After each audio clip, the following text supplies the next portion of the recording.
is a Super Bowl champion television host. And fun fact, at 6'5", the tallest person to ever fly into space, it's Michael Strahan!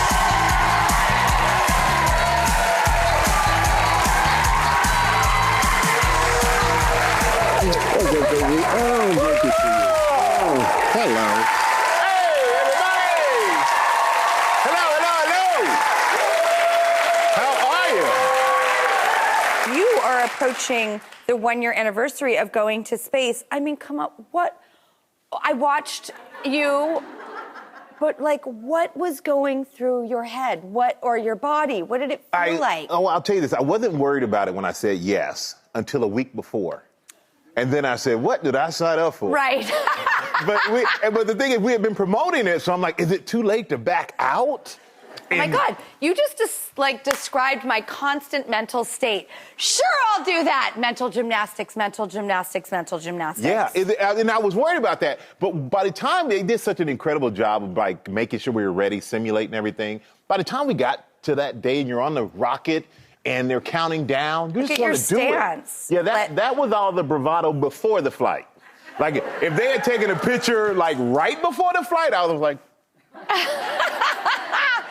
Did you bring anything special with you? I took my Super Bowl ring. I took my NFL Hall of Fame ring.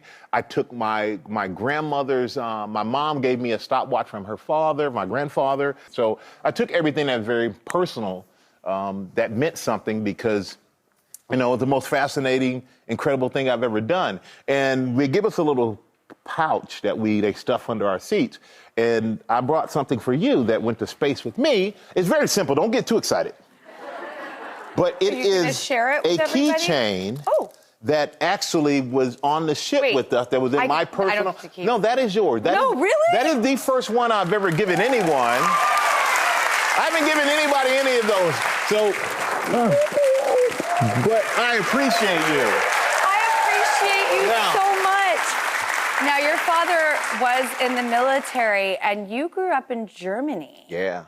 I spent some time there. I was curious, like, because when you came back to the States, that's when you got into football. Yeah. What did you take from Germany, like the little possessions memento that you took up to space? What did you bring back? What changed you? What stuck with you about living in Germany, like in your upbringing? It was the mentality that, you know, my dad being in the military, we started on a military base. So you're around a bunch of Americans in a foreign country, and you need each other. But then my dad retired, and for the next 15, 16 years, we lived off base within the German community. And you learn that people, even though they're in a different country, they're just like you. People just want to be loved, respected, and you have to learn to get along with people and respect people in their culture and the way that they do things. And I think that outlook of being around all different people, no matter what race, religion, or whatever, social background, financial background, that we all really can coexist if we really want to. Yeah. And so I kind of look at, I treat people like I want to be treated. I make sure that I don't care who you are. I don't care what you got. I'm going to respect you because everyone wants to feel valuable in the world. Everybody wants to feel they have some value. And that's what I learned from living in Germany. Well, that really speaks volumes about exactly who we know that you are. So that is an origin story. Thank you. Okay. Growing up, you used to do Jane Fonda workouts? I tell you what, Jane Fonda saved my life. Really? Yes. I was 13 years old. My brothers and their friends called me Bob, which meant booty on back, big old butt. And I found the Jane Fonda VHS tapes, and they saved my life. And it was the first time that I saw, if you don't like something about your life, no one's going to save you. No one's going to change it for you. You have to do it yourself. And Jane Fonda helped me do that. She really did. All right. You had an interesting pre-game routine. What was your pre-game ritual? I used to talk to my socks. Okay. Well, you want me to demonstrate? I mean, I'll demonstrate exactly how it would go. I would get to the locker room, and I would grab my socks, and I would look at them, and I would go, which one of you should be on the right foot? Huh? You like the right foot? Okay, let me see. And then I would get it halfway on sometimes and go, no, you don't like the right. I'm sorry, you like the left foot. Because I felt if I didn't, my socks would if I didn't put the right sock on the right foot, I would be off balance. And now I see socks with right and left and an R and an L, and I'm like, I was ahead of my time. They stole my idea.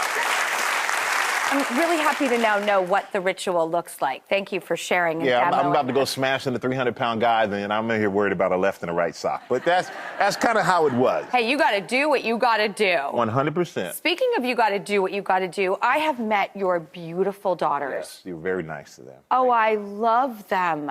I got like, I was worried they were going to think I was, well, too much, because I'm a too much kind of person. But because I have two daughters and they're both so lovely, I just kind of got right in there and was talking to them. But I don't think you knew who they were. You didn't know who they were. I did not know they were your daughters. You didn't know they were my daughters. No, I didn't. And we happened to be in the same place taking a little break. And they came back to the house and they're like, Drew Barrymore talked to us for a long time today, Dad.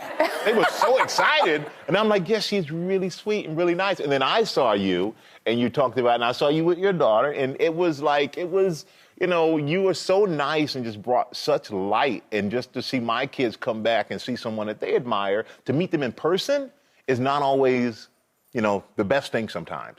But to meet you in person is better than anybody can expect. So thank you for being so nice to my good girls. You're amazing to my girls. Thank you. Such good girls. Yeah, they're awesome. They're so special and cool and thoughtful. And of course, because I have two girls, I was like, tell me everything I need to know about sisters, you know. Yep. I'm on constant research mode, but boy, are they so lovely. I'm on constant referee mode. I mean, how old are they now? They will be 18 on the 28th of this month. They are seniors in high school, and they couldn't be any different. And it's tough. I mean, you got daughters and they boyfriends. What do I do? What? Because I feel like I'm going to have a taser, an NDA, a chastity belt, a background check. How am I supposed to navigate anyone dating my daughters? I'll tell you right now. It is not, Drew, when I tell you it is not easy, it has taken everything in me not to walk in there and say, what do you want? Like, I even at one point, I was going to put on my football uniform, full uniform, put the stuff under the eyes, come down, like put water on my face, come down like I was sweating and hitting people, like, what do you want? Who are you? But then, you know, it's a line that Howie Long, who I work with at Fox, told me this line, and I've used it. I said, I just want you to know, son, I'll do the time.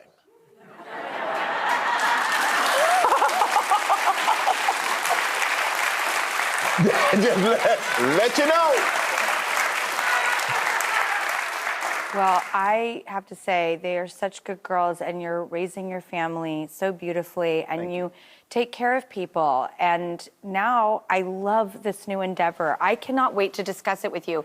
You are doing men's skincare. I also love the name, Daily Defense. Yes. Defense, a double entendre. Yes.